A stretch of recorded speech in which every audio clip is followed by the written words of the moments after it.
সালাতে দোয়া কবুল হয়। সালাতে দোয়া কবুলের 3 জায়গা। একটা হচ্ছে তাকবীরে তাহরিমার পরে আমরা সানা পড়ি না, আমরা তো একটা পড়ি।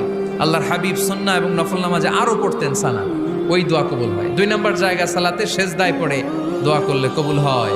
আকরাবু মা ইয়াকুনুল আবদু মির রাব্বিহি ওয়া হুয়া সাজিদ ফাকসিরু ফিহি দুআ। বান্দা যখন সেজদায় লুটিয়ে পড়ে বান্দা আল্লাহর সবচেয়ে কাছে চলে যায়। তা কিন্তু বিশ্বনবী বলে সেজদাটা তোমার রবের কুদরতি পায়ের উপরে পড়েছে। সেজদায় পড়ে দোয়া করেন। সালাম ফিরানোর আগে বিশ্বনবী দোয়া করতেন, লা ইউসাল্লিমান্না আহাদুকুম হাত্তা ইয়াতাআওয়াযা মিন আরবা'a।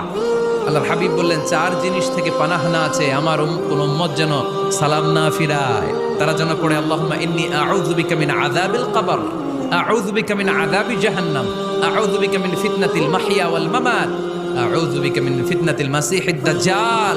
আল্লাহ কবরের আযাব থেকে বাঁচাও, আল্লাহ জাহান্নামের আগুন থেকে বাঁচাও, আল্লাহ জীবন